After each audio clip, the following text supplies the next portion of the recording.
Tu le fais, Claire? Hop, voilà. Bonjour à toutes et à tous. Et avec, pour Savoir Patient, avec ce rendez-vous PEPS et vous, donc toute l'équipe est très heureuse de vous accueillir ou de vous réaccueillir. Alors, pour ceux qui nous rejoignent pour la première fois, puisqu'il y en a quelques-uns grâce au réseau des intervenantes, les objectifs de ces rendez-vous qui ont lieu une fois par mois, c'est de partager ou de découvrir des expériences concrètes autour du partenariat en santé,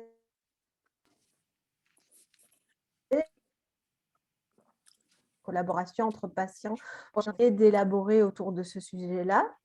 Il y a toujours 3 personnes ressources de l'association Savoir Patient pour accompagner le rendez-vous, faire en sorte que ça se passe le mieux possible. Donc aujourd'hui, moi je suis Fabienne Ragingir, je suis une des cofondatrices de Savoir Patient. Et juste, j'introduis le sujet, je passe le diaporama, j'enregistre la vidéo et je vous dirai au revoir à la fin. Et je laisse la parole à Claire qui va animer le rendez-vous d'une main de maître. Oui, bonjour à tous. Moi, je suis Claire Hédon avec Savoir Patient depuis 2017. Patiente engagée dans différents projets, notamment en co-animation sur certains projets et également comme formatrice occasionnelle. Ravie de vous retrouver et ravie d'accueillir avec nous Muriel. Bonjour à tous et à toutes. Donc, moi, je suis Muriel Seven. Je suis en direct de la Loire du côté de Saint-Étienne aujourd'hui. Je me présente rapidement. Donc, je suis assistante sociale en fait de formation.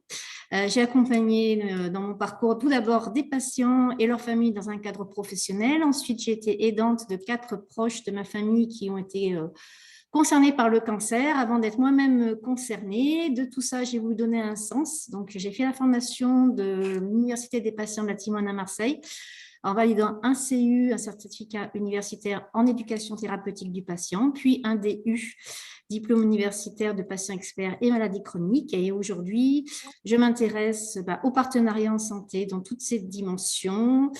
C'est dans cet engagement que j'ai croisé Savoir Patient, dont je suis membre depuis un peu plus d'1 an. J'ai un questionnement qui me tient particulièrement à cœur, qui est autour de l'architecture à créer autour des nouveaux champs des possibles. On va dire que représente le partenariat avec les patients dans le système de santé.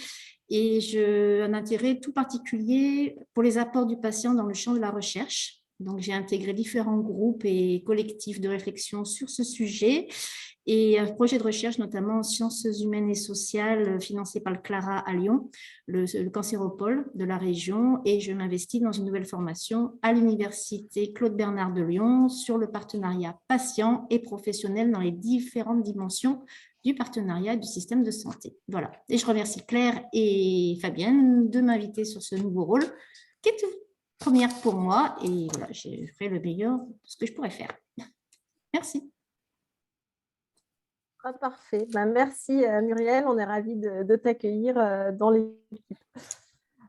Donc le fonctionnement, on commence la première demi-heure qui sera peut-être un peu plus longue aujourd'hui sur les partages d'expériences et ensuite on laisse le plus de temps possible pour les questions et les échanges. Donc on vous demande de bien vouloir éteindre votre micro pendant les interventions des autres personnes. Vous avez le chat, donc l'onglet discussion pour poser vos questions si vous le souhaitez, comme ça, quand ça vient, au moins vous ne les oubliez pas. Et puis à la fin, pendant le temps d'échange, on vous demande de bien vouloir lever la main virtuelle pour que Claire aujourd'hui puisse passer la parole. Donc la séance est enregistrée. Ensuite, on la met disponible en replay sur le site de Savoir Patient. Du coup, si vous ne souhaitez pas apparaître, il vous suffit d'éteindre votre vidéo et de mettre un pseudo si vous restez anonyme. Sinon, nous, on a beaucoup de plaisir à voir vos visages, vos sourires et vos interventions. Donc, la règle d'or est bien sûr l'écoute, la bienveillance, l'ouverture d'esprit. C'est un espace informel. On commence à se connaître bien pour certains. On est toujours ravis d'accueillir des nouveaux. Et tout de suite. Donc, aujourd'hui, vous avez la chance d'avoir un sujet original pour commencer l'année, la parole qui soigne et qui aide à soigner, avec les interventions de Sandra Haller, qui a écrit le livre pour enfants Les stratégies de Kikou pour vaincre le cancer. Ensuite, une intervention à deux voix de Laura Arnal et Charlotte. Et là, je me dis, comment on prononce son nom de famille? Guttinger? Je ne sais pas. Qui ont écrit le livre Guttinger. Ah bah super, Guttinger, c'est plus simple. Désolée Charlotte. Qui ont écrit le livre J'ai surmonté la maladie de Lyme, et Mariangela Fiorente, sans accent. Qui a fait une recherche universitaire sur le thème « La place de la parole dans le partenariat patient-soignant et dans la paire-aidance ». Donc, merci infiniment à vous toutes de venir nous partager votre expérience. Et on commence tout de suite avec Sandra et je désactive mon son. À tout à l'heure. Bonjour à tout le monde. Déjà, merci à Savoir Patient pour l'invitation et notamment à Claire, que je remercie avant tout et avant d'oublier pour cette invitation. Donc, je suis patiente partenaire diplômée de Sorbonne Université et effectivement, je vais vous expliquer un peu comment j'en suis arrivée sur cette parole et soignée et écrire un livret pédagogique pour expliquer la maladie aux enfants quand elle nous touche, nous, personnellement. Alors, en 2006, j'ai un premier cancer du sein et je vais être soignée par un protocole complet. À l'époque, j'ai 30 ans et je vis seule avec un bébé. Donc, en 2007, j'ai un deuxième cancer du sein. Là, mes enfants ont 5 et 12 ans et se pose la question de l'annonce de la maladie, du parcours qui m'attend à leur expliquer. En effet, c'est mon deuxième cancer, alors je sais à quel point ça va avoir des conséquences sur leur vie, tant par mon état physique qui va se dégrader, mes rendez-vous médicaux et mes absences liées aux hospitalisations. Donc, c'est la double peine. Et je regarde mes enfants et là, je me demande comment je peux leur annoncer. Je cherche des supports pour leur expliquer que je vais aller à l'hôpital, que je vais perdre mes cheveux, que je vais être fatiguée, mais je ne trouve rien d'adapté. Et en même temps, la psychologue m'explique l'importance de définir ces mots qui arrivent à la maison. À l'époque, je m'exerce à l'aquarelle et c'est sur l'idée d'une amie que j'écris ce livret pour enfants, donc les stratégies de Kikou face au cancer. Donc, on peut passer à la photo suivante. Et en fait, cet outil qui, au départ, répondait à un besoin personnel et à celui de mes enfants, m'est apparu essentiel pour les autres enfants. Et c'est grâce à une rencontre donc, à l'hôpital, notamment Sabine, que j'ai envisagé d'en faire un projet au service des autres malades. Et là, j'ai eu le soutien de ma banque qui m'a invitée à créer une association. Et malgré cette difficulté de répondre à un besoin qui était très peu abordé à l'époque, même encore, mais qui commence à être envisagé, qui sont les conséquences qu'a la maladie d'un proche sur les enfants. L'idée, ici, grâce à ce livret, c'est d'inciter les familles à parler de la maladie, d'entendre l'enfant qui ne se plaint pas forcément, et de prendre conscience de l'impact que cela peut avoir sur son développement.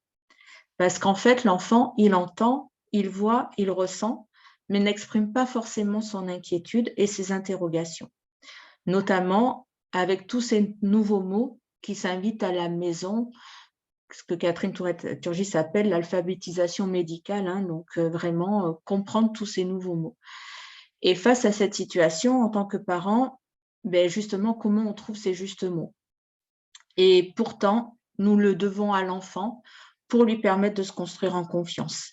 C'est vraiment important, c'est-à-dire que, voilà, pour qu'il puisse grandir et avoir confiance en son référent, et voilà, il faut trouver quand même ces mots-là. Et vous savez, à 30 ans, voilà, quand je n'avais jamais entendu parler, moi, ni d'oncologue, ni de soins de support. Alors, pour un enfant, encore moins de chimiothérapie, radiothérapie, même le mot chirurgien, il est fort probable qu'il n'en ait jamais entendu parler à la maison, et tant mieux. Donc, dans ce livret, le parcours de soins y est coloré, mais il n'est pas édulcoré en fait. Et l'enfant peut y découvrir justement tous ces nouveaux mots. Et grâce à ce support, il peut comprendre le parcours de la maladie et comme ça, poser ses propres questions. Les parents disposent comme ça aussi d'un outil qui n'est pas intrusif. Ils vont pouvoir répondre aux questions des enfants et c'est là où on va libérer la parole. Et finalement, cette parole qui soigne, mais en anticipation, vu qu'on anticipe des problèmes qui peuvent survenir après.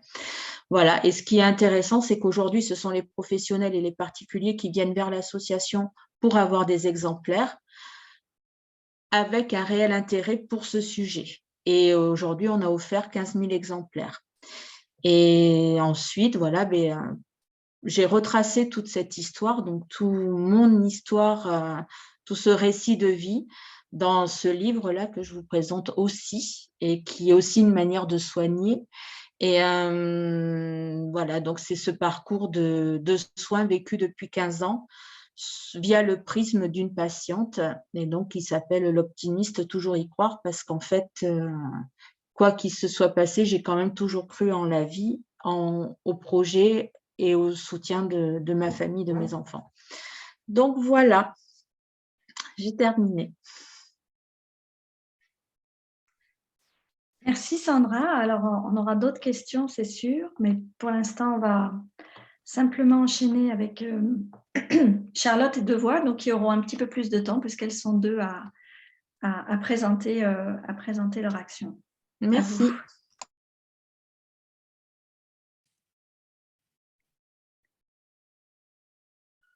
Bonjour à tous.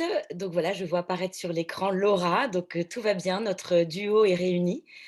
Bonjour à tous, je m'appelle donc Charlotte Gutinger. Avec Laura, donc, nous avons constitué un binôme pendant quelques années, il y a quelques années. Et c'est de ce partenariat, de ce binôme dont on voudrait vous conter le chemin. Aujourd'hui. Donc voilà, alors moi je suis maman.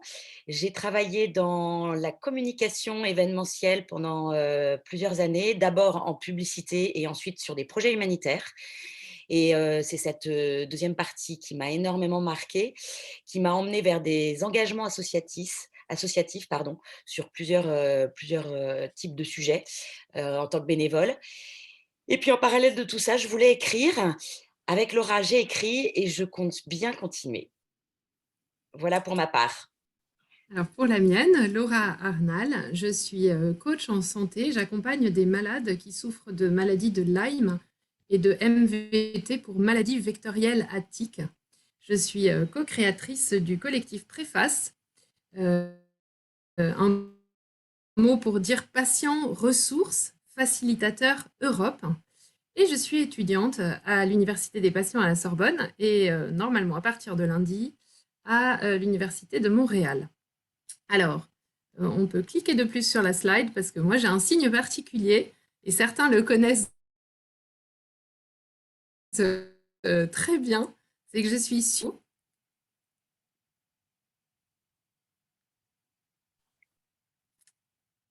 Ça passe ou ça passe pas en fait? Si, Non, avant, voilà. Pas toujours. Ouais, super. Voilà. Alors, signe particulier de mon côté, c'est WhatsApp aussi, mais les messages écrits plutôt. Et si je dois quand même parler des points communs qui nous réunissent toutes les deux, c'est que l'une comme l'autre, on a vécu en expatriation. Laura est d'ailleurs toujours en Allemagne. On a des maris qui sont grands copains d'enfance. On connaît bien nos familles respectives, élargies. Et donc ça a beaucoup aidé dans notre projet commun.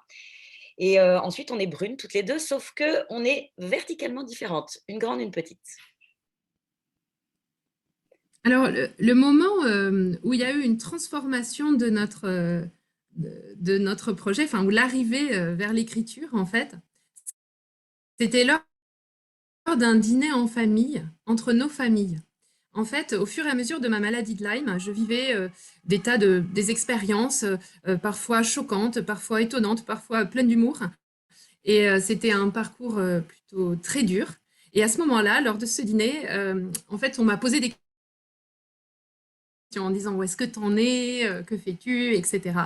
Et j'ai lancé une petite phrase.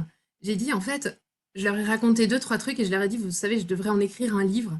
J'aimerais, en fait, j'aimerais pouvoir le faire et témoigner. Alors moi, pendant ce temps-là, on venait d'aménager notre famille aux Pays-Bas. J'avais laissé en France des projets humanitaires qui m'avaient énormément mobilisée, que j'étais triste de quitter. Puis je cherchais comment professionnellement j'allais pouvoir m'intégrer dans ce nouveau paysage de La Haye, exactement. Un paysage dont je savais que je n'en maîtriserais pas la langue tout de suite, tout de suite. Donc voilà, je cherchais. Plusieurs années auparavant, j'avais fait un bilan de compétences. Et lors de ce bilan, en fait, 2 voies m'avaient été proposées, une dans l'humanitaire et une dans l'écriture. C'est celle de l'humanitaire qui a commencé par mordre. Et du coup, c'est dans ces projets-là que je me suis lancée. Mais je n'avais pas renoncé à l'écriture. Je savais que c'était des projets exportables. Et puis, surtout, je voulais m'en servir, non pas comme une fin en soi, mais je voulais que l'écriture soit un moyen de transmettre. En fait, c'est la transmission qui me fascinait. Et puis, il y a un autre point, c'est que mon imagination a très, très vite des limites, hélas. Et je me suis dit que je pouvais aller puiser, en fait, dans la vie des autres et puiser dans voilà, la richesse et ce côté inépuisable de la vie des autres. Alors, j'ai commencé par interviewer ma grand-mère parce que elle n'avait pas vécu une vie particulière, mais en revanche, elle avait vécu dans un siècle que je trouvais fascinant, le XXe siècle. Et puis, lors de ce dîner, j'ai entendu cette petite phrase qui, en moi, a résonné du coup de manière très particulière. Cette petite phrase qui disait « Je devrais en écrire un livre, je me sens prêtre, appelée à témoigner ». Et c'est là que tout a démarré. Et c'était vraiment là le point de bascule. Et c'est cette rencontre entre nos 2 volontés, en deux projets qui pouvaient finalement s'associer. Et on peut dire maintenant, avec le recul, qu'on a trouvé chacune en l'une et en l'autre un levier au frein qui nous bloquait. En fait, j'avais une histoire, j'avais une envie de la transmettre, mais je n'avais pas le recul dessus et je n'avais pas la capacité d'écriture. Quant à Charlotte, Voilà, quant à moi, j'avais l'envie et la joie d'écrire. J'étais animée par tout ce qui touchait à la transmission, encore une fois, mais il me manquait la matière, il me manquait l'histoire, il me manquait finalement Laura. Et donc, cette rencontre qu'on vous raconte, c'est ça, c'est une alliance efficace entre les freins et les leviers de chacune, qui au final se sont annulés parce en un projet, qu'on a pu mener du coup en binôme à 2.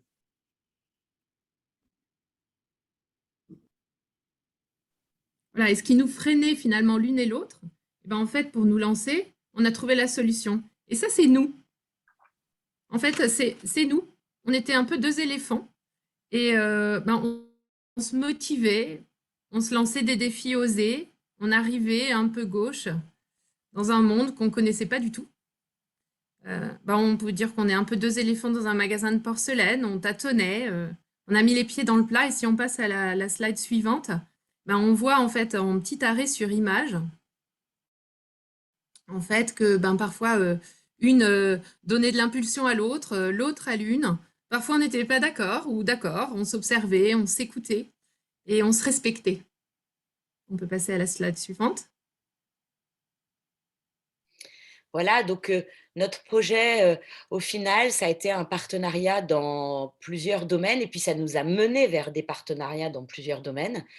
L'écriture, le partenariat avec un éditeur, un partenariat avec des patients Lyme parce que dans le livre, on a fait l'interview on a fait intervenir d'autres patients qui avaient la maladie de Lyme, d'autres histoires parallèles à celle de Laura, mais dont on voit qu'elles se rejoignent. Laura a expérimenté aussi, elle particulièrement, donc d'autres partenariats donc, avec des patients partenaires, partenariats avec des chercheurs. Donc voilà, et ça s'écrit toujours. On continue à voir effectivement la puissance de ces partenariats.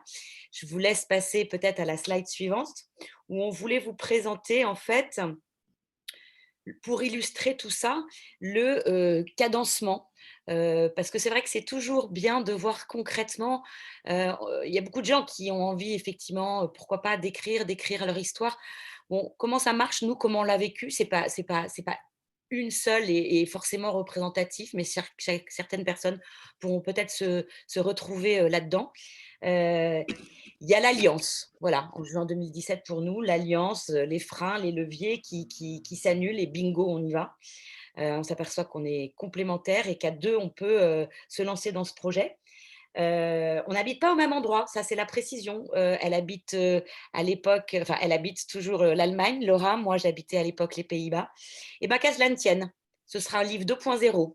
On ne s'est jamais vu pour travailler, on a toujours fait ça à distance. Alors, on revient, nous voilà, nos 2 éléphants en juin 2017. Et en juin 2017, donc on se dit bingo, on laisse passer l'été et on se dit bon, ben, allez, on se fait ce projet, on se rappelle en septembre. Et on se met à se téléphoner 1 heure tous les jeudis. Et en fait, on prépare et on discute. On se donne, on commence par wordiser notre objectif. Et en fait, notre objectif, il va vous paraître certainement un peu prétentieux. Mais en fait, il a été très important pour nous parce que on s'est dit finalement, on ne veut pas traiter, pas bien soigner, etc. dans sa forme chronique. Et du coup, notre objectif était hyper simple. C'était aller au journal de 20 heures parler de la maladie de Lyme. Et bon, voilà, on va vous raconter comment on a avancé les choses. Alors on trouve Lire pas, le livre. pardon. Vas-y. Non, je dis qu'on ne trouve pas un éditeur comme ça. Je pense On que a, vous êtes plusieurs à partager cet élément-là. Je te laisse poursuivre, Laura. On s'est pris des ouais. vestes. Alors, en fait, ouais, on s'est pris des vestes. D'abord, on a décidé de ne pas écrire le livre en entier tant qu'on n'avait pas signé un contrat d'édition. Parce que c'était notre choix, en fait. On ne voulait pas travailler sans objectif sûr derrière. Et puis, on est allé se renseigner, on est allé au Salon du Livre de Francfort et on a posé une stratégie au niveau des éditeurs. On a choisi 10 éditeurs et on a lancé déjà en premier en décembre 2017 à 2. On a envoyé notre synopsis. On s'est pris des bonnes vestes là. Et puis on a contacté tous nos amis. On a osé dire on veut écrire un livre, même si ça paraît complètement fou. On a construit, déconstruit. On est parti par avoir un projet de que sais-je sur la maladie de Lyme. Et puis finalement, on est arrivé au projet de roman. Et on l'a vraiment, vraiment, vraiment travaillé pour en avril 2018. Je laisse Charlotte.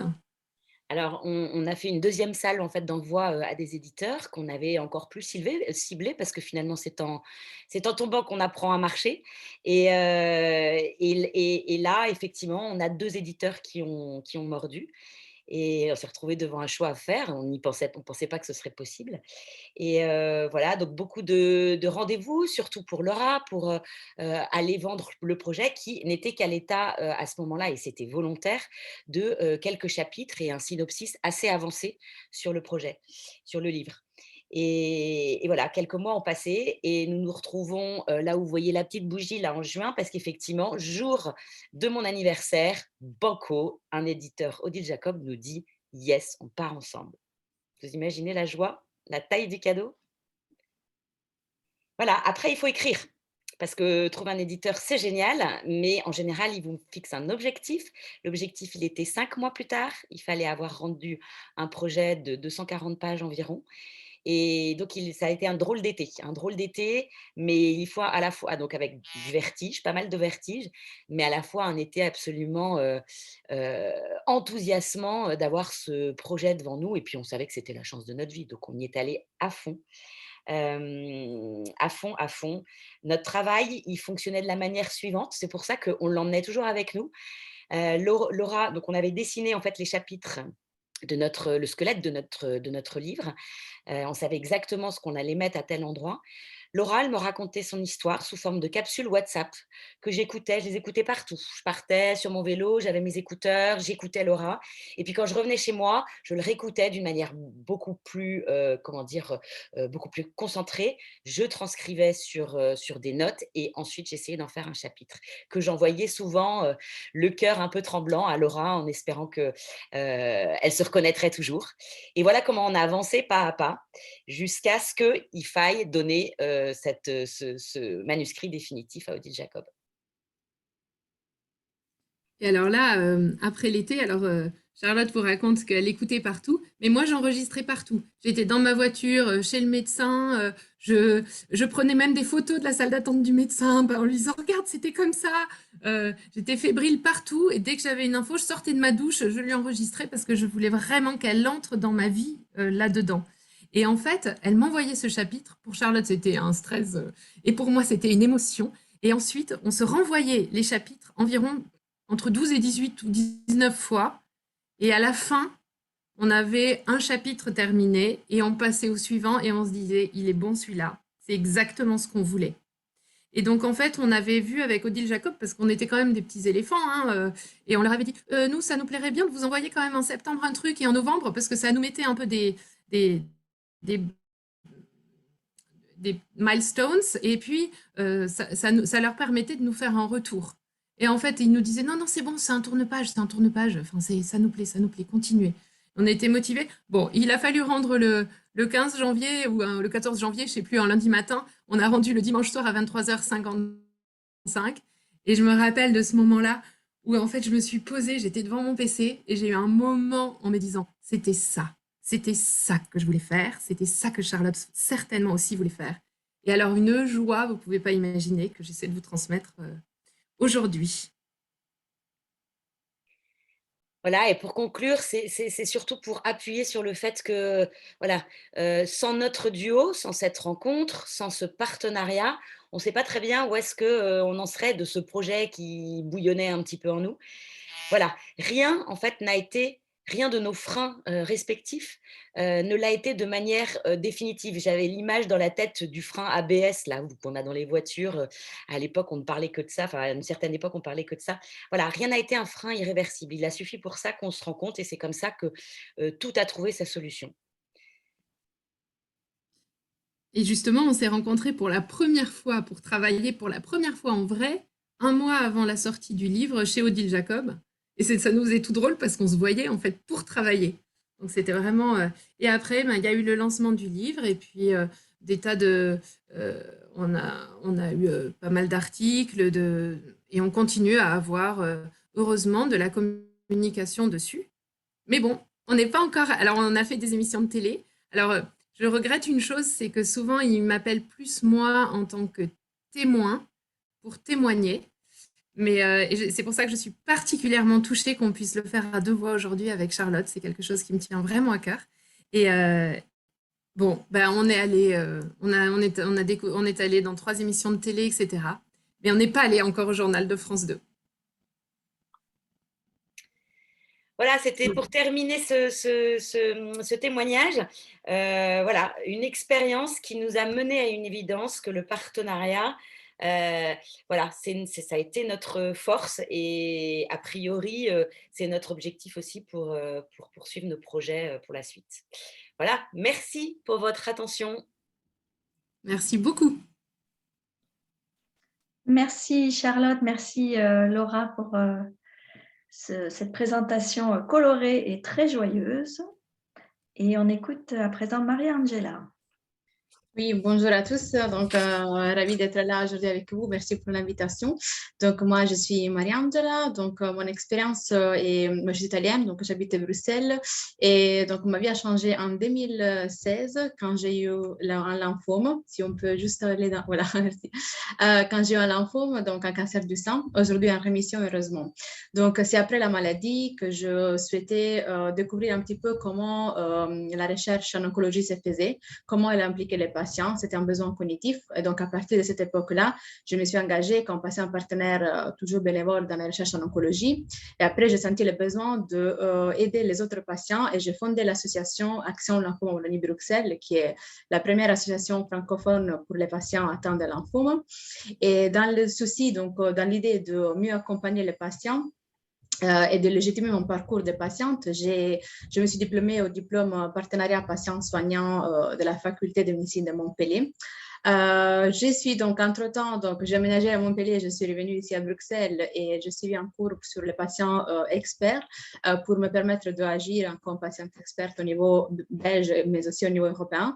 Et je continue donc mes activités comme patient partenaire, plutôt en donnant des avis consultatifs, et je commence tout doucement mon engagement dans la formation. Donc, je vous partage aujourd'hui mes réflexions que j'ai développées au sein du carnet de route du diplôme partenariat patient. Et donc, il ne s'agit évidemment pas du tout d'un travail exhaustif, évidemment, parce que c'était des réflexions à l'intérieur d'un carnet de route qui, évidemment, était très limité. Mais l'idée était de vous partager des réflexions sur la place de la parole dans les partenariats patients-soignants dans la péridance à travers des expériences des patients que j'ai interviewés dans le domaine de l'oncohématologie qui me concerne. Donc, comment est venue cette idée? En fait, j'avais participé à une journée des patients en 2019, des patients atteints de lymphome. Et cette journée a été l'occasion pour mettre ensemble les patients et les soignants. Et donc, la force, non, il faut juste, voilà, c'est bon, merci beaucoup. C'est bon ici, c'est bon avec les slides, merci. Donc, en fait, cette journée à laquelle j'ai participé, c'était l'occasion, en fait, de réunir patients et soignants. Et c'est là, en fait, que j'étais fort interpellée par la force de la parole des patients sous forme de témoignages.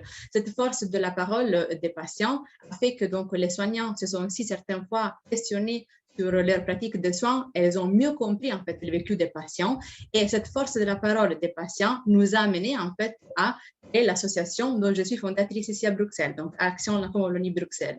Donc dans mon carnet de route, donc je m'étais fort interpellée sur cette force de la parole, sur la puissance de la parole des patients qui peut avoir un impact à plusieurs niveaux de partenariat. Et c'est pour ça donc que j'ai interviewé pour mon carnet de route un nombre limité, malheureusement, de patients, mais ce nombre limité de patients m'a permis en fait de voir quel est l'impact de la parole dans les partenariats patients-soignants, dans la relation de soins et dans la péridance, et comment on peut s'en servir de cette parole.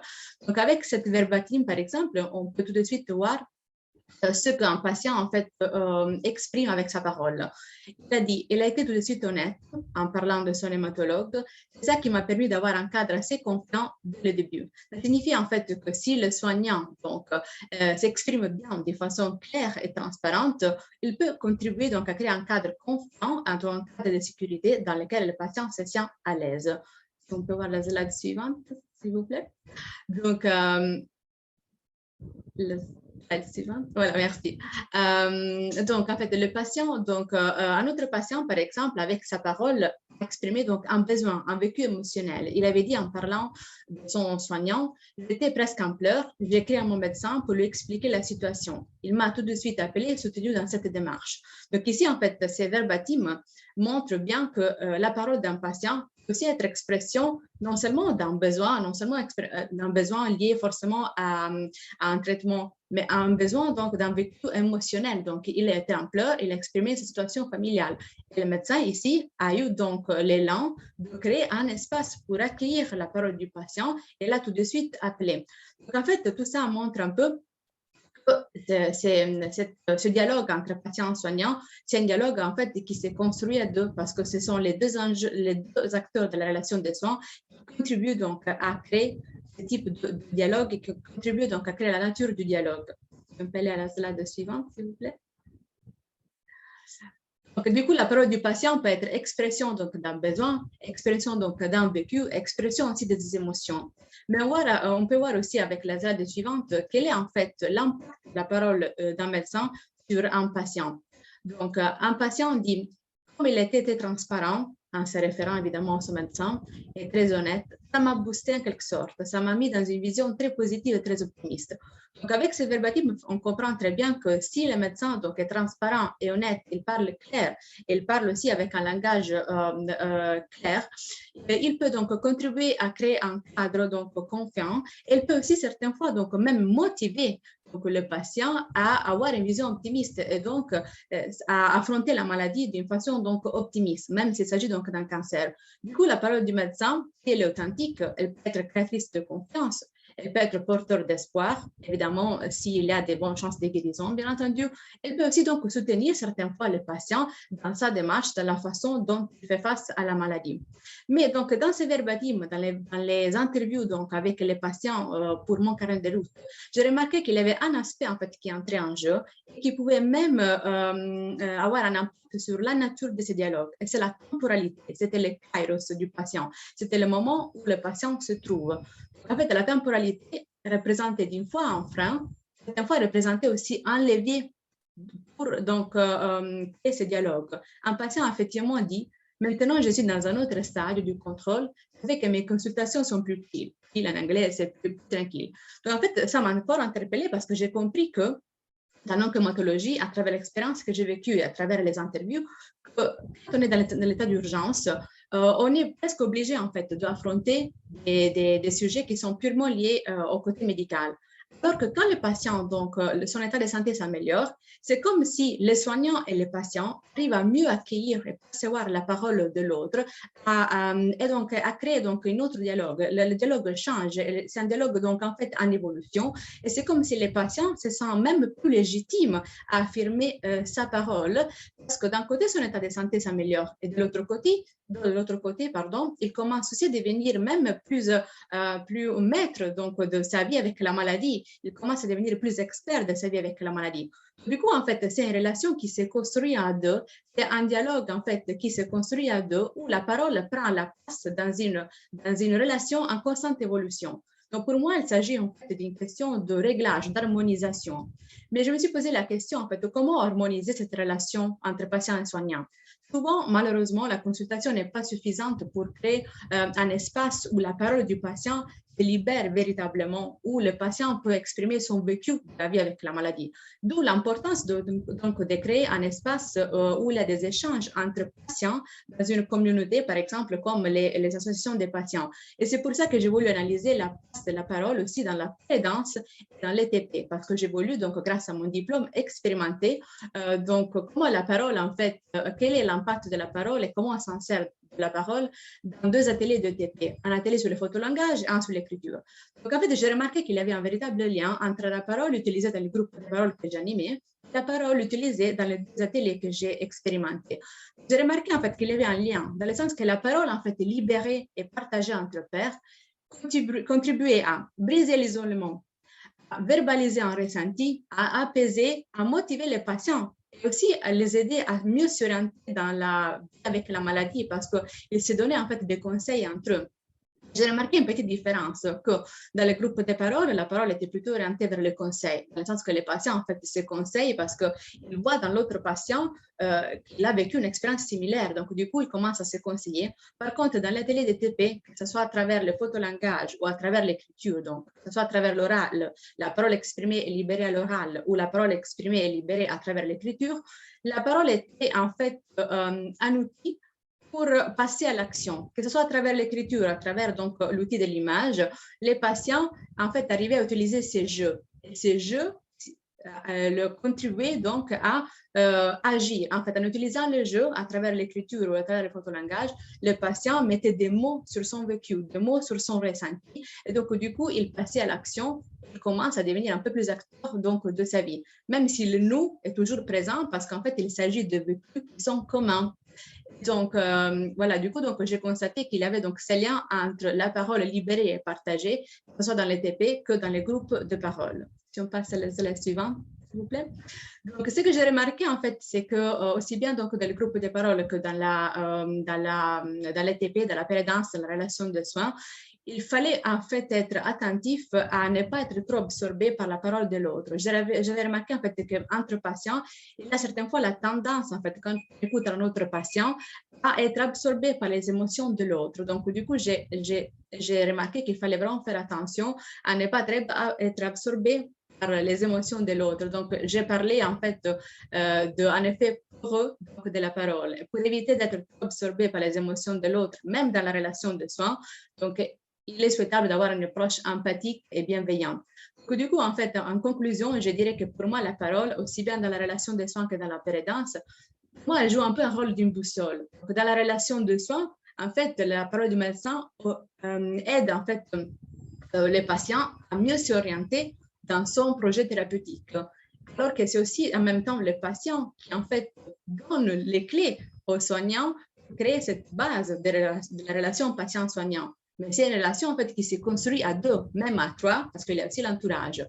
Dans la pérédance, en fait, la parole est une boussole, parce que les patients, en fait, avec la parole libérée et partagée entre pairs, ils arrivent à s'orienter, en fait, mieux dans la maladie. Ils arrivent à mieux apprivoiser la maladie, à mieux apprendre la maladie et à trouver leurs repères. C'est pour ça que donc la parole est un peu comme en fait une boussole aussi dans la pérédance, une parole partagée et libérée. Donc, en conclusion, je dirais donc que libérer la parole, c'est sûrement donc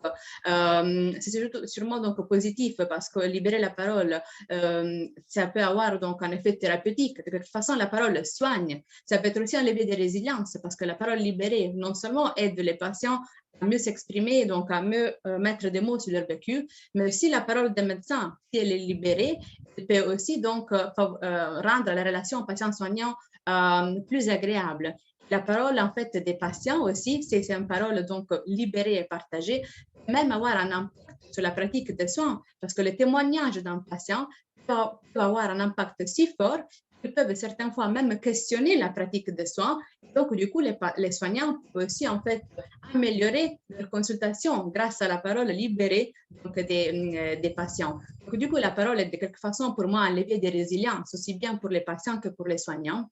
Mais la parole, c'est aussi une parole à soigner. C'est une parole, donc, en fait, il faut toujours choisir bien les mots, que ce soit dans la relation des soins, que ce soit dans la pérédance. Il faut bien les choisir, attention aux mots qu'on choisit et utiliser du tact.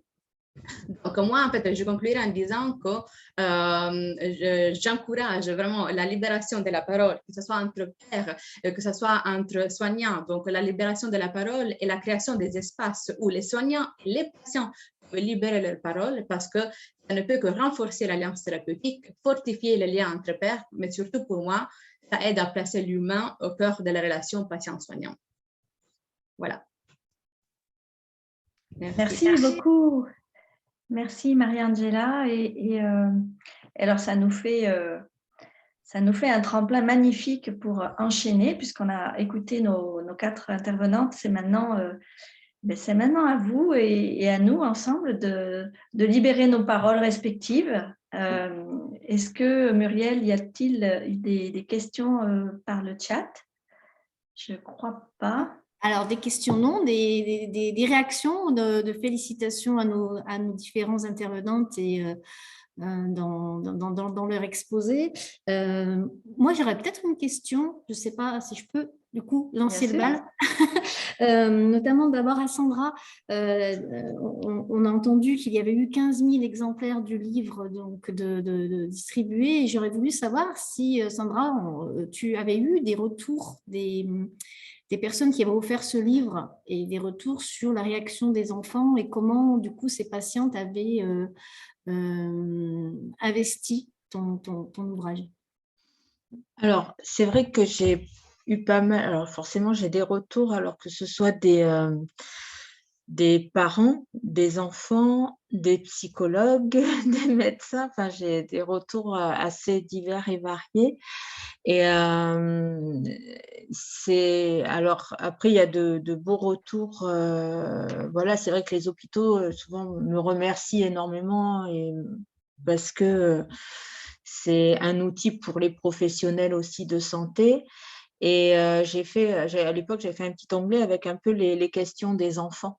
C'est-à-dire que justement, ces questions que nous, on ne se poserait pas. Et c'est ça qui est intéressant, c'est-à-dire que l'enfant va se dire, admettons, mais un cancer, est-ce qu'on peut en avoir sur des cheveux? Enfin, il se pose plein de questions en fait. Donc c'est vrai que ce qui est intéressant, c'est de se dire que le livret permet aux enfants de poser des questions que nous, adultes, on n'envisage même pas. Donc ça, et jusqu'à présent, c'est vrai que j'ai eu des super retours, même des parents aussi qui me remercient beaucoup aussi. Donc, parce que on est tellement démunis en tant que parents pour parler de ça. Donc, voilà, c'est vrai que pour eux, c'est une aide pour en parler. Donc, à ce jour, j'ai eu de beaux retours, que ce soit par les professionnels ou par des patients. J'ai une question là qui vient d'arriver pour Sandra, toujours de la part de Stéphanie. C'est comment s'est passée l'écriture, l'éditeur? Alors, je ne sais pas, Stéphanie, si vous pouvez préciser plus le sens de la question. Alors après, je peux répondre hein, parce que j'ai pas. En fait, le livret de Kikou face au cancer, je n'ai pas, il est même pas, alors, même pas en auto-édition. C'est-à-dire que c'est vraiment quelque chose. Pour moi, c'était vraiment très important de ne pas gagner d'argent dessus. Je ne voulais pas gagner d'argent sur la maladie. Donc aujourd'hui, en fait, comment je fonctionne, c'est-à-dire j'ai créé une association où je cherche des subventions et avec ces subventions, je fais imprimer le livret. Il n'y a pas d'ISBN dessus, il n'y a rien, c'est vraiment gratuit et je ne perçois ni de droit d'auteur, je ne perçois rien dessus en fait. Donc, il n'est pas édité par une maison d'édition, il n'y a pas de… Voilà. Merci. Oui, excusez-moi, c'est moi, Stéphanie. Je me permets d'intervenir. Simplement par rapport à la question, merci Sandra. C'était également pour votre livre, donc L'Optimiste, puisque voilà, c'est vrai que pour Laura et Charlotte, voilà, je trouvais que ce duo était assez génial aussi pour écrire et certainement très motivant aussi. Vous l'avez fait a priori toute seule. Voilà, comment vous l'avez vécu, comment ça se passe d'écrire toute seule en fait, au niveau motivation, etc. quoi. Alors maintenant, c'est vrai qu'alors après, donc c'est-à-dire que après toute cette histoire et donc par rapport à Kikou, il s'est avéré qu'un jour, en fait, c'est à la suite du DU, j'ai dû écrire mon mémoire, enfin faire un mémoire pour valider ce DU. Et j'ai proposé à mon médecin de lire mon mémoire. Et mon médecin m'a dit, non, mais Madame Allaire, moi, ce n'est pas votre mémoire que je veux votre histoire. Je veux que vous écriviez votre livre. Et ça a été mon déclencheur, en fait. C'est-à-dire que là, je me suis mise à écrire. Et en un mois, j'ai écrit toute mon histoire. Donc, ça a été vraiment… et sans trop réfléchir. Et j'ai vraiment écrit comme si j'écrivais à un ami, en fait. Comme si tous les jours, je lui écrivais un chapitre de ma vie. Et c'est vraiment le prisme donc, du parcours de la maladie, mais pas que. C'est-à-dire, c'est vraiment aussi une vraie histoire d'amour pour mes enfants et en filigrane, c'est mes enfants qui ont été la force de tout ce que je suis aujourd'hui, en fait. Donc, en filigrane, il y a quand même ça. C'est-à-dire que c'est l'histoire, tout le parcours de la maladie, mais c'est aussi une vraie histoire d'amour pour mes enfants. Donc, voilà, c'est vraiment l'histoire. Et je l'ai écrit comme ça. Et du coup, alors, comme a expliqué Laura et Charlotte, hein, c'est-à-dire que j'ai commencé à envoyer à des éditeurs, mais franchement, c'est hyper compliqué. Et là, par contre, je l'ai mis en auto-édition. Donc, il est en auto-édition. Il peut être trouvé sur toutes les plateformes. Et puis, voilà. Et en fait, aujourd'hui, je me dis que je trouve un éditeur ou pas d'éditeur, ça n'a pas trop d'importance. Parce que quand on parle de paroles qui soignent, je crois que ça m'a vraiment fait du bien de mettre sur papier toute mon histoire. Et finalement, qu'ils s'en vendent beaucoup ou pas, aujourd'hui, ça n'a pas tellement d'importance, en fait. Ok, merci, bravo. Mais avec plaisir, merci. Merci Sandra. Il y a, alors je ne sais pas votre prénom, mais Tescher qui a levé la main. Je vous laisse. Oui, bonjour. Oui, Christelle, mon prénom. Je me permettais de témoigner parce que moi, j'ai eu l'occasion d'avoir le livret entre mes mains, le livret pédagogique que j'ai pu offrir à ma fille. Ayant eu un papa qui est décédé d'un cancer, c'est vrai que ce livret m'a permis de parler de la maladie à ma fille, en sachant que moi, aujourd'hui, je ne suis pas touchée. Mais ça a été un outil. Au début, ma fille, quand elle l'a vu, elle a eu un rejet parce qu'elle a ressenti qu'il y avait des choses quand même importantes, même si c'était, voilà, mais on n'était pas effectivement dans quelque chose d'édulcoré. Mais après, je l'ai vu le relire toute seule et ensuite, elle m'a posé des questions. Qu'est-ce que c'est que le cancer, etc. Voilà, et je me permets aussi de témoigner puisque j'ai eu la chance de lire le livre L'Optimiste. Et oui, c'est un message d'amour et on comprend mieux aussi la difficulté de la maladie et finalement, ça ressemble aussi à d'autres maladies que le cancer. Là, on parle du cancer, mais finalement, ça rassemble l'isolement. Je suis moi-même en situation de handicap suite à une maladie et franchement, c'est un message d'amour, mais c'est aussi un témoignage de l'isolement que l'on peut vivre à travers le handicap, la différence. Et en tout cas, moi, c'est un livre qui m'a bouleversée. Je suis passée du rire aux larmes. Voilà, je me permettais juste de témoigner puisque j'ai la chance de connaître Sandra et j'ai trouvé que les témoignages ont été très intéressants aujourd'hui, j'ai trouvé qu'il y avait beaucoup de choses très intéressantes à entendre et que c'était très riche en tout cas. Et je vous en remercie. Voilà. Merci beaucoup, Christelle, pour votre témoignage. C'est vrai que au moins on a la parole de l'autre côté, de ceux qui ont lu et de l'impact que ça a aussi du côté des lecteurs. Est-ce que, alors je vois qu'il y a peut-être des questions dans le chat, mais n'hésitez pas à prendre la parole directement, hein, ça rend les échanges plus vivants. Léna, je crois, vous avez une question? Oui, toutes mes félicitations encore à Marie-Angela, c'est un sujet qui me touche et c'est un très beau carnet de route. Et je suis en DUPTS actuellement, donc c'est très inspirant, merci. Et, je me demandais, c'est très intéressant ces recueils de paroles. Est-ce que vous avez eu l'occasion, sous quelle forme et dans quel cadre, de les présenter à des professionnels de santé pour avoir des retours et ensuite savoir quel changement de pratique ça a pu leur inspirer, enfin quel levier vous avez pu identifier éventuellement? Oui. Bon, merci déjà pour avoir apprécié donc, le sujet proposé. Donc, en fait, je n'ai pas eu l'occasion parce que, en fait, comme je disais, donc, c'était vraiment dans le cadre de mon carnet de route. Donc, j'essaie de limiter, voilà, et surtout parce que j'ai interviewé des patients quand même que je connais. Et donc, évidemment, les témoignages sont restés anonymes. Donc, ce serait un peu délicat, en fait, d'en parler au médecin parce qu'il pourrait, en fait, se retrouver voilà. Donc, il faudrait donc garder quand même un certain comment dire, c'est une question un peu de respect donc, par rapport aux patients que j'ai interviewés. Mais en fait, à la base, donc, donc dans le carnet de route, j'ai analysé aussi la parole aussi dans la pratique des soins que je ne vais pas donc aborder aujourd'hui. Parce qu'en fait, donc, comme je disais, l'idée du carnet de route vient en fait d'une journée des patients à laquelle j'ai participé, la journée des patients atteints de lymphome. C'était la première journée francophone des patients atteints de lymphome. Et cette journée-là était à la base de la création dont je suis fondatrice. Et donc, cette journée, en fait, déjà, j'ai vu déjà l'impact de cette parole sur les soignants parce que c'est pendant cette journée, il y a eu un moment d'échange entre patients et soignants. Non seulement on parlait de la maladie, bien évidemment, qui c'était le sujet principal, mais c'était vraiment l'occasion de créer un lien, un pont entre patients et soignants. Et là, pendant cette journée, j'ai déjà remarqué en fait à quel point l'impact de la parole sous forme de témoignages avait en fait une influence sur les futures consultations. Il avait en fait des soignants, et ça j'en parlais dans les carnets de route, mais pas aujourd'hui. Il y avait des soignants en fait qui ont dit, mais maintenant en fait je comprends mieux ce que les patients endurent tout au long donc, de leur maladie. Maintenant, je suis sûre que mes consultations vont être différentes. Donc, j'ai déjà vu en fait à partir de cette journée que certains soignants ont eu la parole des patients résonner de quelque façon. Ça a questionné aussi leur pratique de soins.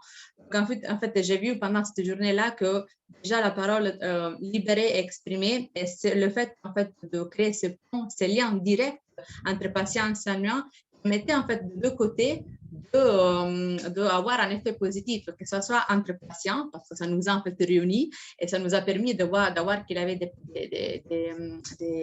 vécus communs, et après ça a mené à la création de l'association. Donc c'est une forme d'entraide en fait, de transformation de la maladie en quelque chose de positif, mais aussi en même temps donc les soignants ont tout de suite été questionnés en fait et interpellés par les témoignages des patients. Donc tout ça en fait ça m'a montré à l'époque-là, pas par la suite, mais déjà à ce moment-là, j'ai remarqué que la parole libérée pouvait avoir donc un impact donc, de quelque façon dans la pratique des soins, dans la pérédance.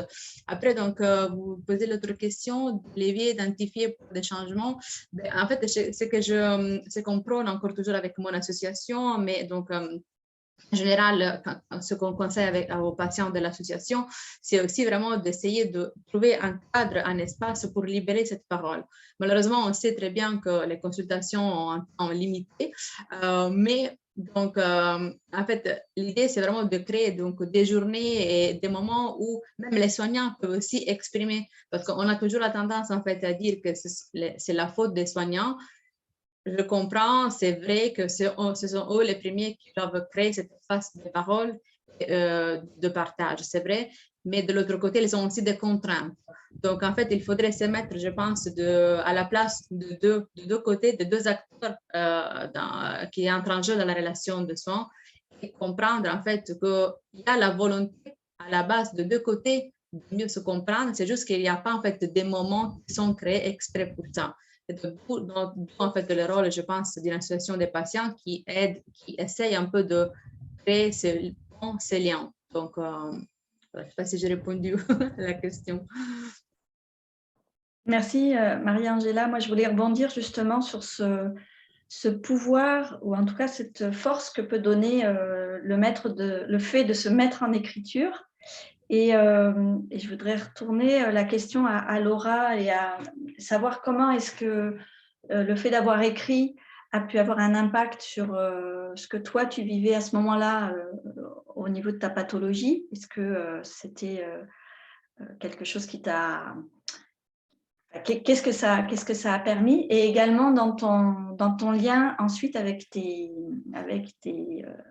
soignants, est-ce que ça a fait une différence? Est-ce que ça a induit quelque chose? Alors, merci pour la question. Alors, ça, Sandra m'a fait réfléchir aussi parce que pour toi, Sandra, tu disais que ça t'avait fait un bien fou de coucher sur le papier ce qui t'était arrivé. Pour moi, ça a été nettement plus dur, en fait, parce que j'ai eu 6 ans de recherche de diagnostic, 4 ans de traitement, et jamais je n'ai été officiellement déclarée malade, c'est-à-dire que je n'ai pas été prise en charge, même financièrement, je n'ai pas eu de parcours de soins, en fait. Et du coup, il a fallu, au bout de ces 4 ans, mon objectif, c'était absolument pas de faire un livre dont j'étais le héros, loin de là, c'était plus de dire, je veux écrire, j'ai dû partir aux États-Unis pour sauver ma vie, c'est une honte parce que les médicaments sont en France au coin de la rue, et donc je veux écrire pour aider les suivants, pour aider nos enfants et pour faire avancer la reconnaissance de cette maladie.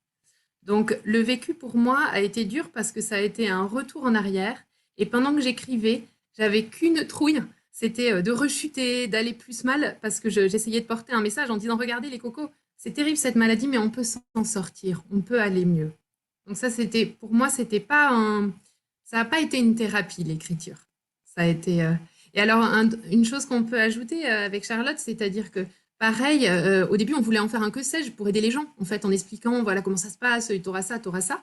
Mais à force de discuter avec les gens, si on veut être lu, en fait, il faut raconter des histoires, il faut les faire venir dans notre univers, les lecteurs, et c'est comme ça plus qu'ils lisent. Et du coup, c'est dans ce sens qu'on a décidé de créer ce livre avec une partie roman, qui est vraiment comme un roman, et je crois que certains peuvent en témoigner, et une autre partie glossaire pour aller plus loin, qui est le glossaire beaucoup plus technique, coécrit pareil, Charlotte et moi, où on était l'une et l'autre à se challenger en disant « mais quand tu écris ça, ça veut dire quoi? Attends, moi je comprends pas, je veux être sûre, etc. » Donc ça, c'était le premier point. Le lien avec les soignants, pour moi, il a changé à partir du moment où j'ai dit je suis partie aux États-Unis, parce qu'au début, je disais aux médecins qui ne me reconnaissaient pas malade, je disais, vous savez, je vais partir aux États-Unis parce que là, ça ne va pas du tout. Et à partir du moment où je suis effectivement allée aux États-Unis, là, ils ont commencé à me regarder, pour certains d'un autre œil, pour d'autres à s'excuser de ne pas m'avoir accompagnée. Et après, le lien des soignants avec le livre, c'est assez difficile parce que alors le soignant qui m'a sauvée, il est aux États-Unis, il a préfacé le livre et en faisant une très jolie préface qui était sur le thème d'écouter la voix VOIX du patient et d'appeler les médecins confrères à écouter la voix du patient. Et ensuite, c'est un peu difficile parce que j'habite en Allemagne, donc les médecins que je vois sont plus français. Et pour information aussi, j'ai quand même beaucoup de relations avec des médecins français, mais pas en tant que patiente, en tant que coach en santé. Et j'ai eu des retours, et j'ai eu notamment un retour qui m'a fait vraiment réfléchir. Un médecin m'a dit, mais vous savez, super votre livre, super. Mais moi, dites-moi, j'ai pas beaucoup de temps, alors je privilégierai les lectures de mes confrères, des livres de mes confrères. Ça, c'était pour moi pas du partenariat.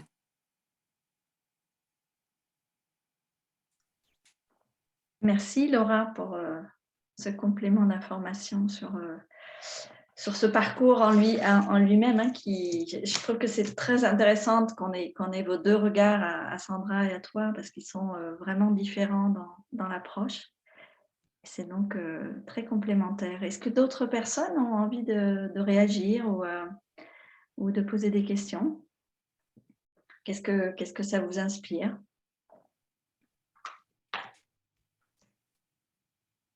Il n'y a pas de nouvelles questions, réactions dans le chat, donc n'hésitez pas pour le faire. Moi, j'aurais peut-être une question aussi donc pour Laura et Charlotte.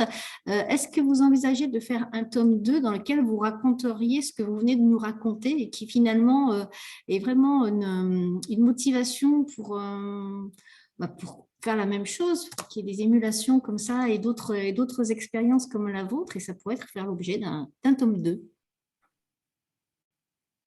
Charlotte? Merci Muriel pour cette question. Alors, on n'y a pas songé comme ça. Ce qui est sûr, c'est que Laura, comme vous avez pu le voir, son parcours se poursuit autour de la maladie de Lyme, mais elle se décentre justement pour apporter tout ce qu'elle a vécu le long de son parcours, de sa maladie, tout ce qu'elle a expérimenté au cours de l'écriture et de la promotion de ce livre. Elle en est arrivée à aujourd'hui tous ces partenariats qu'on vous a cités tout à l'heure. Et ça pourrait effectivement faire l'objet. On n'y a pas réfléchi comme ça. Moi, ce qui est sûr, c'est que l'écriture en duo avec une autre personne sur un sujet quel qu'il soit, hein, qui peut être effectivement la maladie, mais qui peut être autre chose, est un projet. Il n'a pas encore eu lieu. J'ai eu pas mal de contacts, et justement toujours dans le domaine de la maladie, avec des gens. Ce qui était très intéressant, c'était de voir qu'il faut être prêt en fait à écrire, et ça j'imagine que Sandra pourra en témoigner. Beaucoup de gens ont sans doute envie de témoigner, mais je pense qu'il y a un moment on est prêt, il y a un moment, et le moment d'avant on ne l'est pas. Et c'est ce que j'ai pu comprendre en fait après avoir beaucoup dialogué justement avec des personnes malades dans d'autres domaines, dans d'autres maladies malheureusement. C'est qu'ils avaient senti que ça pouvait être une voie. Donc, on en a beaucoup discuté. Et en fait, c'est tellement engageant, c'est tellement intime, surtout quand il s'agit d'aller confier sa vie à quelqu'un d'autre, l'histoire de sa vie à quelqu'un d'autre, dans le cas de Laura et moi. Alors, il y a une super complémentarité, très, très jolie complémentarité qui se fait. C'est-à-dire qu'elle m'a livré toute son histoire. De temps en temps, j'aurais pu me sentir un petit peu gênée de rentrer à ce point dans sa vie. Mais en fait, là où se fait la complémentarité, c'est au moment où moi, j'étais dans l'écoute absolue. C'est-à-dire que du coup, on était complètement complémentaires. Moi, j'étais dans l'écoute, dans la compréhension. Parce que moi, mon objectif, c'était de comprendre au plus proche ce que Laura voulait dire et avec ma plume le retranscrire sans ayant trop changé par rapport aux émotions que ça engendrait en moi. Évidemment, quand on écoute une histoire, il y a des choses qui se passent en vous. L'idée, c'était de le retranscrire de la même manière, avec, on espère, le petit plus de la joie d'écrire qui fait que voilà, qu'on apporte quelque chose. Mais, et les plus belles phrases de Laura à mon encontre, quand on a commencé à travailler ensemble, c'était « mais c'est ça que je voulais écrire, c'est exactement ce que je voulais écrire ».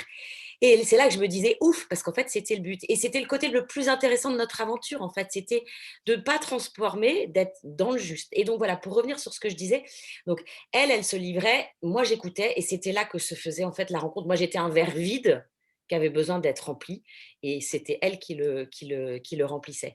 Donc, voilà. Donc, on est prêt ou on n'est pas prêt. Et j'ai discuté donc récemment avec 2 personnes, et c'est dans nos discussions qu'on s'est rendu compte qu'il ne l'était pas, et qu'il fallait continuer à mûrir en fait le processus avant de se décider à écrire. Donc, il va falloir peut-être qu'on mûrisse encore pour répondre à votre question, qu'on mûrisse encore ce sujet effectivement de recul qu'on a pris maintenant sur cette maladie, en l'occurrence pour Laura, avant de peut-être décider d'écrire un tome 2.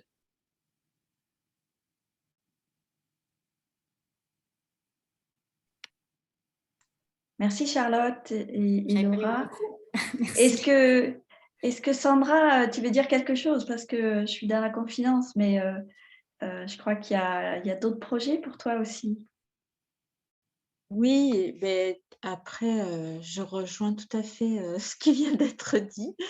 Et c'est vrai que, comme j'ai dit, moi, aujourd'hui, en fait, je veux vraiment sortir de l'univers de la maladie. Après, ça fait 15 ans que j'y suis, donc forcément, voilà. Et c'est vrai que c'est très drôle ce que dit Charlotte, enfin, ça me parle, parce que ce que j'ai vraiment envie de faire, c'est justement d'écrire des portraits de personnes. Et voilà, des personnes qui agissent en fait, en se disant, voilà, on a toute cette capacité de faire des choses. Et donc demain, je vais certainement arriver vers ça. Et alors pareil, est-ce que ce sera publié, pas publié, finalement, peu importe. Mais c'est vrai que le fait d'avoir écrit mon histoire me permet de tourner la page. Vraiment, c'est le cas. Et peut-être que j'avais besoin d'écrire pour justement passer à autre chose. J'avais besoin aussi peut-être de découvrir des univers pour passer à autre chose. Enfin voilà, hein, c'est tout un processus aussi, c'est pas que. Et c'est vrai que dans l'immédiat, je vais quand même me reposer parce que j'ai beaucoup travaillé pendant beaucoup de temps et je vais me reposer et un jour, je pense que je vais repartir sur ce genre de projet. Voilà, j'ai envie d'aller sur des portraits de personnes qui ont mené des actions, qui ont fait des choses et voilà. Donc ça, c'est vraiment ce qui me porte tout en continuant l'action de mon association parce que je tiens vraiment à la gratuité pour les personnes qui sont malades. La maladie génère déjà beaucoup de frais, donc voilà, je ne veux pas que les personnes achètent quelque chose en plus qui peut les aider dans leur quotidien. Et donc ça, j'y tiens absolument. Donc ça, je vais continuer cette action et ce sera la seule chose que je vais continuer autour de la maladie. Et puis voilà, et c'est vrai qu'après, je vais partir sur d'autres projets qui me parlent plus et je trouve que ce besoin, voilà, de transmettre, et ouais, je trouve que c'est chouette, quoi. Donc je rejoins ce qui a été dit. Merci Sandra. Je voudrais faire un lien un petit peu avec ce qui se dit, que je vois dans le chat, il y a quelques remarques. Et justement, j'avais noté quand Maria-Angela nous parlait de ses travaux, que parler, ça répondait finalement à un besoin fondamental d'être écouté, d'être entendu. Et puis Christelle dit qu'effectivement, il est parfois difficile de trouver les bons moyens de sensibiliser, de voir comment être pris au sérieux. Ce besoin d'être écouté, est-ce que finalement, quand un patient se met à écrire, ce n'est pas aussi pour nourrir ce besoin-là? C'est peut-être plutôt à Maria-Angela, mais peut-être à vous tous aussi. Je ne sais pas si ça vous parle en tant que patient ou en tant que soignant. Je ne sais pas qui vous êtes dans la salle. Merci pour la question, Claire. Oui, ça me parle tout à fait parce que personnellement, moi, j'ai eu au moment du diagnostic vraiment du mal à être écoutée et entendue dans ma souffrance. Donc, ce n'était pas simple de diagnostiquer mon cancer, de me faire comprendre, ce que j'étais en train de vivre. Et donc, je le remarque aussi aujourd'hui avec les patients que je côtoie dans l'association, mais aussi en général, que le besoin en fait d'écrire, parce que voilà, j'ai créé cet atelier d'écriture au sein de l'association, mais à la base, donc moi aussi, j'avais commencé à écrire mon histoire il y a quelques années, juste après la maladie. Donc, pour moi, l'écriture répond tout à fait à un besoin d'être entendu, d'être écouté et finalement de trouver les mots pour de mettre des mots sur des mots, en fait. Et c'est l'écriture, en fait, je pense que c'est un des moyens les plus puissants, ce n'est pas le seul, mais un des plus puissants qui permettent vraiment de donner de la force, de la puissance à ce jeu à ce jeu que certaines fois on a du mal à exprimer. J'ai remarqué en fait qu'à travers ce petit atelier que j'ai expérimenté d'écriture, mais aussi avec le photolangage, que, en fait, il a des vécus communs. Donc les patients, en fait, donc je rejoins ce que Charlotte disait avant, qu'il y a en fait des vécus communs et qu'il y a des choses que les patients ressentent n'importe quelle maladie ils ont. Donc moi, je le remarque aussi j'ai lancé des petits groupes de parole dans un blog qui s'appelle Entre patients, parcours d'engagement et résilience. Et là, en fait, je remarque que les patients vivent tous un peu ils ont tous le même ressenti, même si les maladies sont différentes. Donc, moi, en fait, j'encouragerais vraiment le fait de libérer la parole de n'importe quelle façon. Donc, la façon dont le patient se sent plus à l'aise, parce que ça, après, ça permet de mieux interagir avec son proche, avec son entourage, avec les soignants. Et la parole libérée, ça a un impact puissant. Et surtout, moi, j'inviterais à créer des espaces où patient peut s'exprimer. Parce que normalement, donc, il y a des groupes de parole souvent associés à des associations de patients, mais il y a des maladies en fait, qui ne sont pas représentées, des maladies rares. Donc, du coup, pour moi, c'est important d'essayer à ma façon, donc à ma petite échelle, d'essayer de créer des espaces où les patients, de confronter à toute pathologie, peuvent s'exprimer. Et si je peux apporter un tout petit clin d'œil, le livre qu'on a proposé aux éditeurs avait pour titre « Le jour où vous me croirez ». Ça résonne beaucoup. Ouais, Et merci. on entend bien des fois donc, cette difficulté du patient à mettre en parole et en mots son ressenti. Et on a Jean-Baptiste qui réagit aussi, qui fait le pendant de ça en disant qu'inversement, il est des fois compliqué de se faire comprendre en étant dans le milieu médical. Peut-être que vous voulez rajouter quelque chose. Oui, mais justement, c'est ce que je voulais dire. En fait, quand dans le milieu médical, alors l'avantage, inconvénient, c'est qu'ayant eu 2 fois la maladie, la deuxième fois, forcément, je parlais leur langage. Et ça change tout, en fait. C'est-à-dire que de suite, on est pris au sérieux. Et je vais donner vraiment un exemple, voilà, tout simple. C'est-à-dire que quand on vous demande, alors, est-ce que vous êtes allergique à quelque chose, etc. Alors, si vous dites, ah ben oui, je suis allergique au pansement, ça me fait des cloques, etc. Oui, ok, ça fait des cloques, mais on n'est pas pris au sérieux. Le jour où on leur dit, ben en fait, oui, je fais des flictènes, eh ben, de suite, on est vraiment pris au sérieux, en fait. Dès qu'on parle leur langage, on est pris au sérieux. Et c'est ce qui change tout, c'est ce qu'on appelle le savoir expérientiel. C'est-à-dire, dès qu'on commence à avoir cette expérience de la maladie, de parler, c'est vrai que ça change tout avec les soignants. Hein. C'est la réalité. Hein. Voilà. Donc, et c'est vrai que c'est pour ça qu'il a été mis en place le partenariat patient, le patient expert partenaire, pour faire un peu le pendant, c'est-à-dire d'être un peu ces traducteurs entre ce langage médical et le langage de nous, de tous les jours, et d'être un peu le traducteur entre ces deux mondes, quoi. Et donc, c'est vrai qu'il y a un certain langage au niveau médical et que dès qu'on commence à parler un peu leur langage, c'est beaucoup plus facile finalement de se faire comprendre. Jean-Baptiste, je ne sais pas si c'est Jean-Baptiste ou Christelle qui voulait parler en premier, mais je vais donner la parole à Jean-Baptiste puisqu'il avait réagi dans le chat aussi par rapport à ça. Ouais, merci beaucoup. Moi, du coup, je m'appelle Jean-Baptiste. J'étais dans la promo de Marie-Angela. Depuis peu, en fait, je reçois des appels donc, de patients. Donc, je suis diagnostiqué bipolaire. Et mes psychologues m'envoient des personnes qui viennent d'être diagnostiquées ou qui ont un diagnostic depuis longtemps, mais qui n'ont pas d'entourage avec qui en discuter. Et c'est vrai que voilà, ce fait d'être là, de pouvoir parler avec une certaine connaissance de la maladie sans être du centre, enfin sans être médical, on va dire, du cercle médical, les gens sont beaucoup plus libérés et ça leur fait du bien de parler. Et c'est vrai que je trouve ça super important et je m'en rends compte de plus en plus parce que voilà, j'ai des gens qui m'appellent et une personne qui venait d'être diagnostiquée, savait pas ce que c'était. On lui avait parlé de plein de mots, mais elle connaissait aucun mot. Du coup, elle était totalement perdue. Donc, je l'ai rassuré, je lui ai expliqué. Donc, c'est vrai que ce côté de vulgarisation aussi est assez important et, euh, et il apporte beaucoup. Voilà. Merci Jean-Baptiste. Christelle, vous vouliez...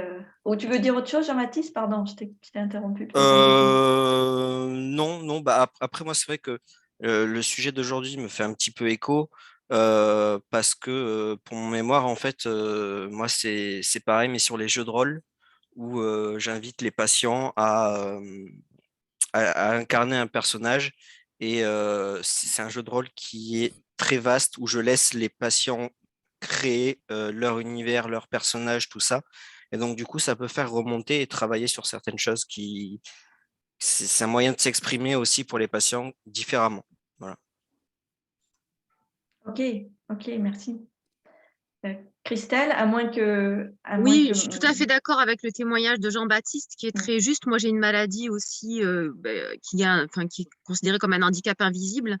Et effectivement, j'ai aussi des personnes qui viennent vers moi pour ce genre de remarques. Et j'ai l'impression aussi qu'il y a vraiment un problème vis-à-vis des diagnostics. On a vraiment du mal, selon les pathologies qu'on a, on met des années à être diagnostiqué. Et ça crée une souffrance aussi d'avoir l'impression qu'on ne considère pas en fait notre maladie comme si on était malade imaginaire.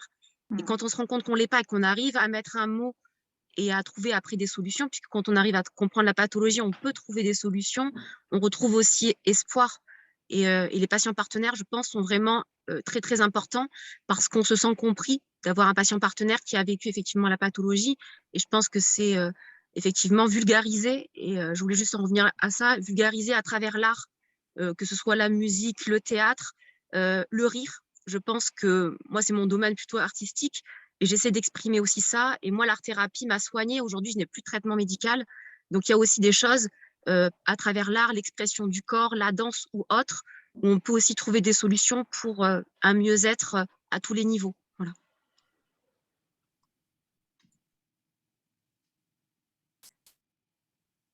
Merci pour ces témoignages. On a dans le chat aussi Laura qui nous donne le titre d'un livre intéressant sur le sujet, si peut-être quelqu'un le connaît, qui se nomme « Qui suis-je quand je ne suis pas moi ?» de Agathe Le Noël. Merci pour l'information, Laura. Maria-Angela, tu as baissé ta main, mais... Non, oui, c'était juste pour rebondir sur le concept de vulgariser. Donc, moi, en tant que traductrice, ça me parle énormément. Je vois vraiment une résonance entre le patient expert et le patient expert traducteur, en fait, des besoins des autres patients. Et je vois, en fait, qu'en tant que patient partenaire expert, le rôle, c'est aussi un peu celui de vulgariser tout ça avec les autres patients et de favoriser leurs paroles, mais avec en fait les soignants, en fait, on se retrouve à devoir utiliser leur langage.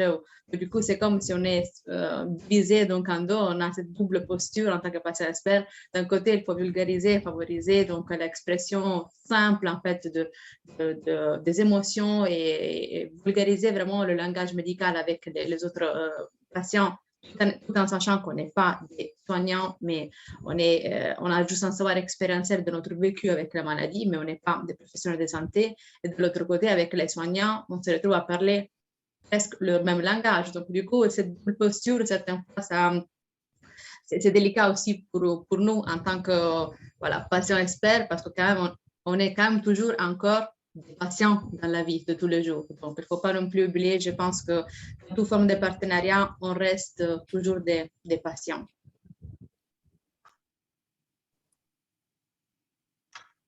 Comme les soignants, pardon, juste comme les soignants restent des personnes pour qui les mots ont aussi leur importance, à la fois pour eux, pour leurs émotions, pour la relation qu'ils peuvent construire avec l'autre. Moi, c'était pour revenir sur ce que vient de dire Maria-Angela, parce que justement, le fait de faire ce traducteur, comme on dit, cette vulgarisation, apporte un bénéfice au niveau des soins, et certains soignants s'en rendent compte et commencent à réfléchir pour eux-mêmes faire de la vulgarisation et commencent à changer. Pas tout le monde, mais je vois que sur certaines personnes que je suis, il y a des patients qui ont commencé à changer, à évoluer et à vulgariser eux-mêmes les choses. Et ben, bien sûr, les bénéfices de soins sont énormes, quoi. Et tant mieux, et tant mieux. On est au cœur du sujet là, dans ce partenariat. En cela aussi que dans ce domaine, on appelle les pères aidants les médiateurs en santé père. Hein. C'est vraiment ce rôle de médiateur-là aussi qu'on entend dans votre témoignage, Jean-Baptiste. Oui, après, le terme de médiateur santé père, c'est un terme qui, pour l'instant, est réservé seulement à la psychiatrie. Ça n'a pas été encore développé sur tout, mais oui, c'est clairement ça, quoi.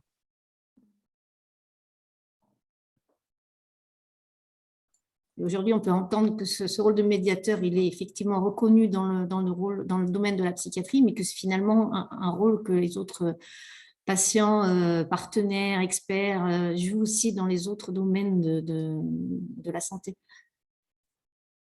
Oui, après, je pense que c'est le diplôme qui a été créé en tant que tel, où c'est en psychiatrie seulement. Mais comme le disait Marie-Angela, toutes les pathologies sont différentes, certes, mais il y a beaucoup de points communs et en travaillant ensemble avec d'autres pathologies, par exemple pour le DU, dans notre promotion, on était une vingtaine, voire un peu plus, et presque personne n'avait les mêmes pathologies. Et ça ne nous a pas empêché d'apprendre ensemble et de monter des projets ensemble.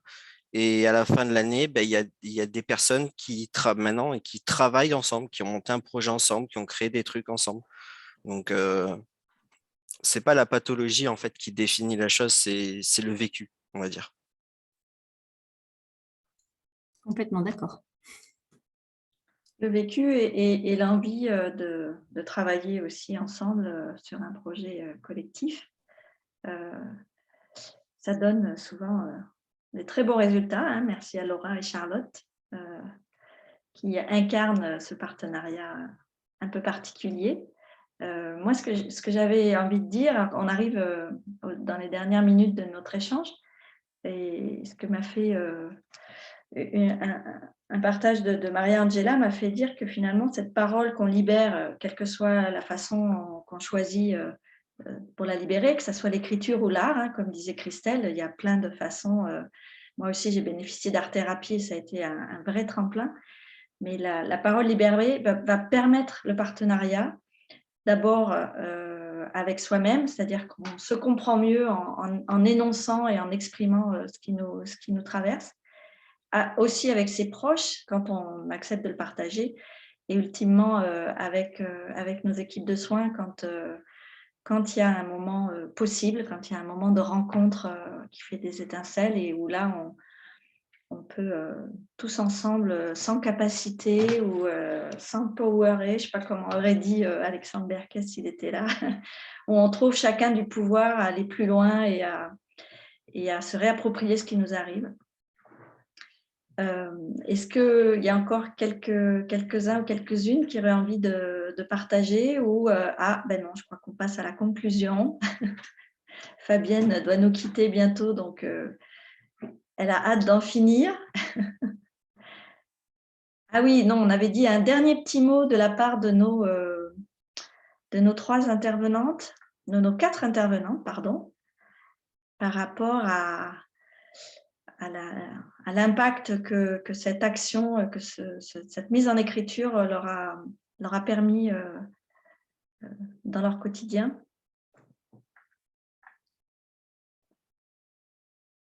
Alors Sandra, j'entends plus personne. Est-ce que vous êtes là? Sandra, est-ce que tu veux nous dire un dernier petit mot de conclusion?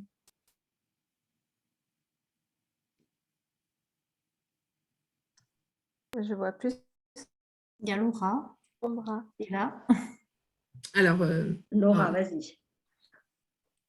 En fait, merci beaucoup. Merci pour cette invitation. Et merci beaucoup de nous avoir donné l'occasion de retravailler, Charlotte et moi, à nouveau par WhatsApp, et de réfléchir à ce qu'on avait envie de transmettre. C'était un très bon moment. Et peut-être un message que j'aimerais être sûre d'avoir transmis, c'est de dire on est parti 2 éléphants avec une idée folle, et ben pourquoi pas.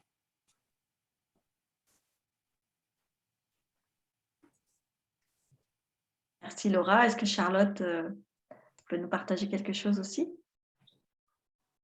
Non, je crois que beaucoup de choses ont été dites. Je voulais simplement effectivement vous remercier pour ce moment qu'on a passé ensemble, remercier tous ces... Je vois qu'il y a beaucoup d'initiatives, il y a beaucoup d'envie d'avancer, il y a beaucoup d'envie de partager. Et voilà, ce sont que des chouettes valeurs. Donc, bravo pour cette initiative et pour ce projet. Et merci encore de nous avoir fait signe.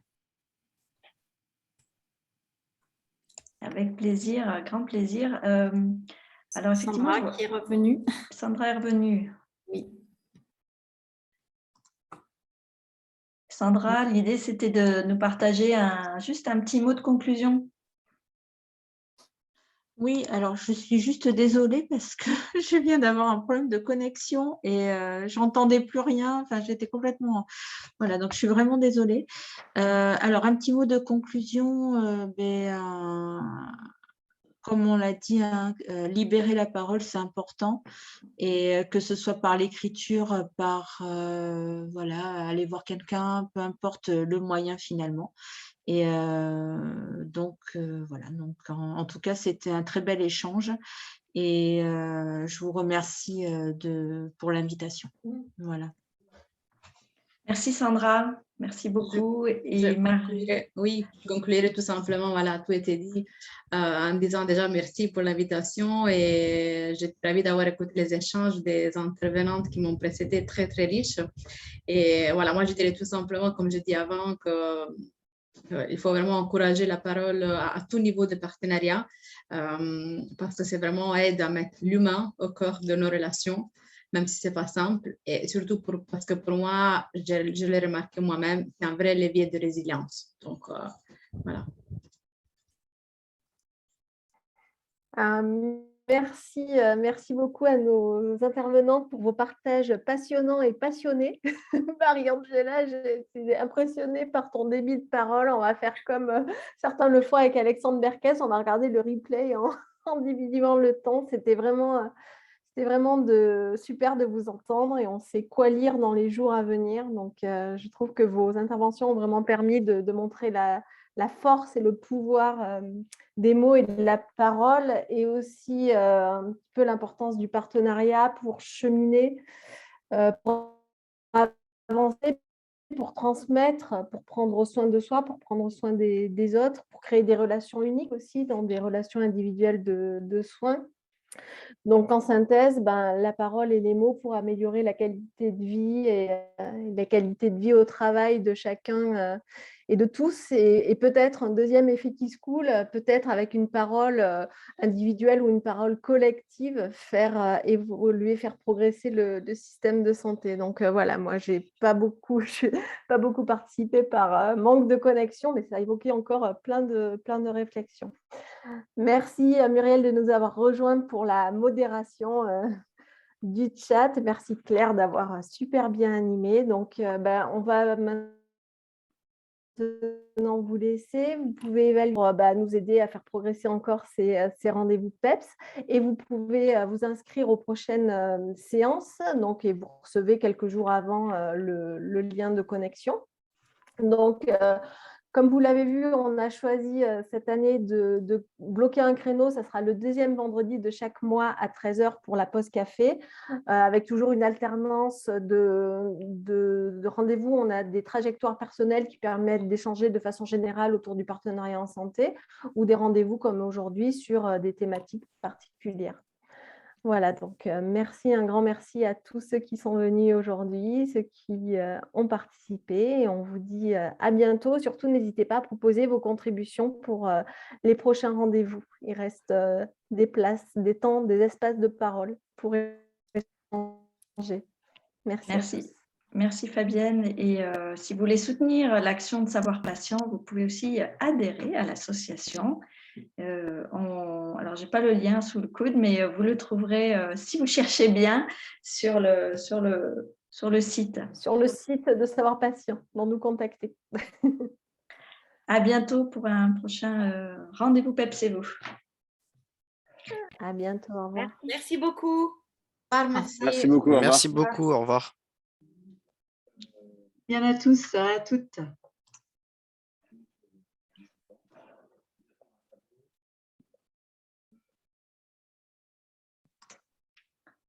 Alors, on laisse les derniers